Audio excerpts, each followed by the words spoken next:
Welcome, everybody, to NATH's Golden Thread podcast. Thank you for joining us.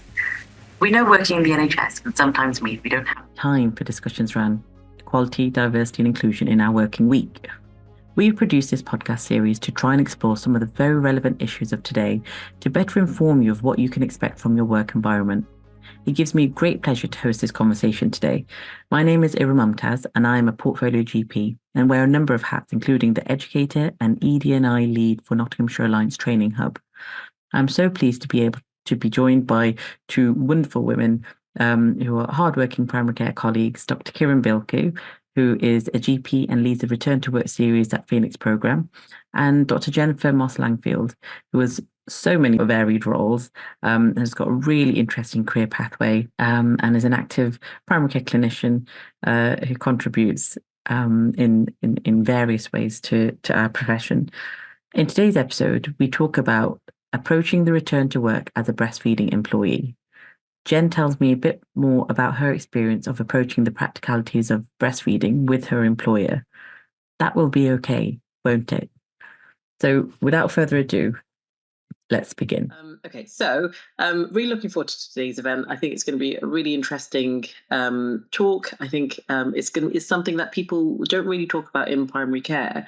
And I think that's probably why we decided to do this talk, was to actually allow mothers who are breastfeeding to know that it's okay to breastfeed when you return to work if you want to, and if you want to, well, how can you have those conversations with your managers to make it that little bit easier for you to be able to balance the needs that you have as a breastfeeding mother with work commitments. So without further ado, I will introduce both Dr. Jennifer Moss Langfield and Dr. Kirran Bilkhu. So Jen, do you want to go first and just introduce yourself a little bit? Hi, I'm Jennifer Moss Langfield. I'm a GP here in Nottinghamshire, and I am a portfolio GP, so I work many different roles. And I breastfed my little 3-year-old called Barney. And I have a bit of an unusual story with my breastfeeding journey, but actually it's really all about COVID, which I wasn't anticipating, but I actually gave birth at the beginning of the COVID. So the reality of my breastfeeding journey in comparison to where I thought it was going to be is a bit different. So I think today I'm going to talk about what I thought I was going to be doing versus the reality of that. So yeah, 3 years, just over 3.5 years ago, I started preparing to take some time off work, go and have a baby, and then go back to work. And actually, because of my portfolio career, I didn't take very much time off work, and I planned to only take 6 weeks off fully, and then go back in a small amount of time to go back and do some partial work. So for me, organising how I could be supported if I was breastfeeding was really important for me to be set out right from the start. And so I realised that I would have potentially a baby that was solely breastfed and might need to come with me, a little Velcro baby, to various meetings that I did. But I also had my clinical work and how I was going to manage that, where that bit wasn't going to be possible. And there was a lot of balancing. So in my case, I started with my LMC role, and I went and spoke to our chief exec and said, actually, I don't want to take a whole load of maternity leave. I want to carry on doing my job. I don't want to lose the foot in the door in the leadership game that I've got. However, I will be bringing the baby in breastfeeding. That will be okay, won't it? Yes. Was my approach on that.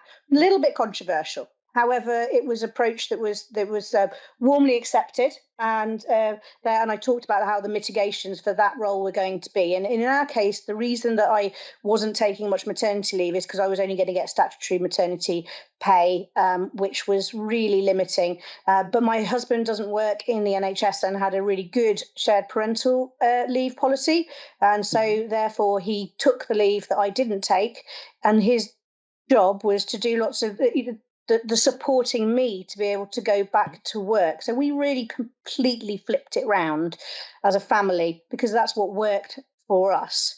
And I didn't go back and work, 8 days a week. It was 8 sessions a week or anything stupid like that. I started off with, one session in little 1 hour blocks, kind of spread out during the week. So it was actually not nearly as brutal as it sounds when I said that, I was back at work at 6 weeks afterwards. But even that in itself, as making that decision to go back so early, the fact that you thought preparation, I mean, you were prepared for it, so you made sure that you put those steps into place before you were going back, and I think that's probably one of the key messages, isn't it? Yeah, I didn't really have a choice about that. If I was going to contemplate breastfeeding, then I had to contemplate how I was actually going to be able to do that and go into and at that point they were all face-to-face meetings. So the discussion was that my husband would drive me and the baby in, and he would sit patiently outside a meeting room. I would be in that baby, and I was going to breastfeed in the meeting, and that was going to be okay, wasn't it?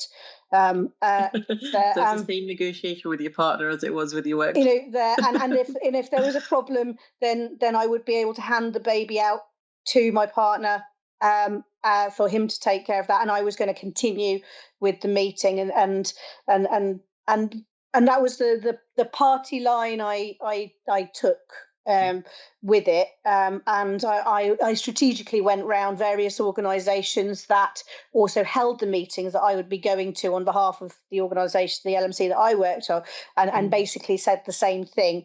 And so strategically going to the head of the comms team, for example, first off.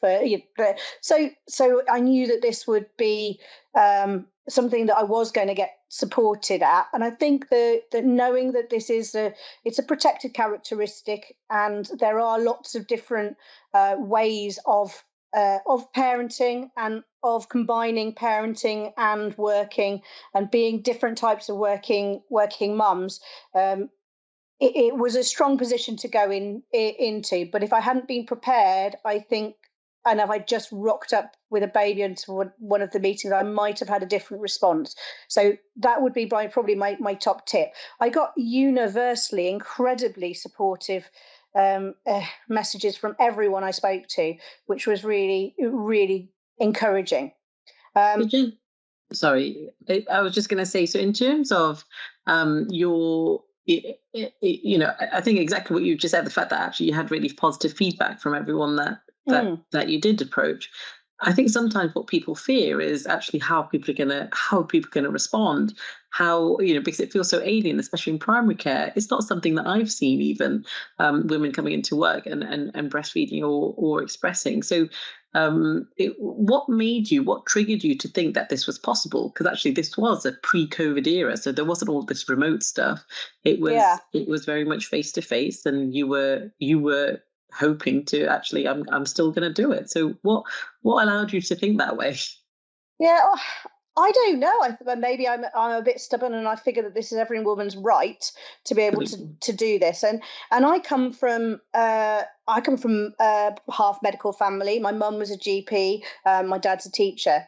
And I was born probably conveniently at the beginning of the summer holidays, and my mum took, I think it was about 6 weeks off to have me there, because she was told that she could have 6 months off or no time off, and she pooled her annual leave, and this is a long time ago, but she pooled her annual leave and study leave because they just bought a house and they couldn't afford not to, and then passed me off to my dad and my gran, and went back to work, expressing in and she was a junior doctor then, working, I think, in obs and gynae, so it wasn't quite so bad, but it was still quite bad, because this was 1980. I'm showing my age now.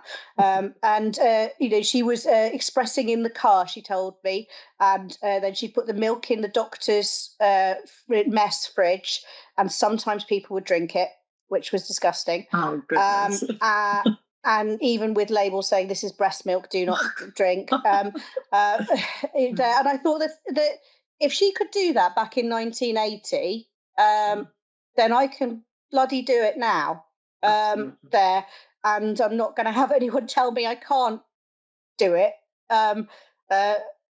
So yeah, I suppose I have my mother to thank for my determination that I would be able to do it. But I didn't go back into 90-hour weeks like she did. And also all of the other GPs, I think my approach is always to just strategically go and pick them off, say the same message and, little soft conversations and then almost have it that they're all going to agree that they're going to do that for you, hopefully, without really, before you've even officially asked for it. So I went and spoke to the practice manager and I said, I'm going to be doing this and this is what I'll need. So I'll need to be able to pump, because obviously I can't bring my baby in for a clinic, but that'll be okay, won't it? I'll bring all my own stuff. I'll need to use the fridge, but that'll be okay, won't it? Yeah. And often it's about phrasing the question as well, isn't it? It's about framing that conversation in a way where you are in control of it. Yeah, and I think as GPs, we're quite lucky because usually we have a clinical room. I was a locum, so I was kind of asking a little bit more that, I might have to stay behind an hour after a clinic because I might not be able to make it back in time to pump.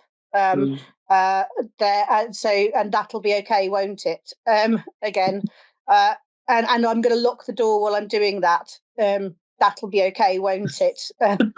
So I think I kind of worked out what I wanted, what I needed, and then I then asked for it. And I think that's a quite strong way of doing it, because and also I would have been really aware that I would have responded well if they said, well, actually I think that would be a problem, however, here is a solution.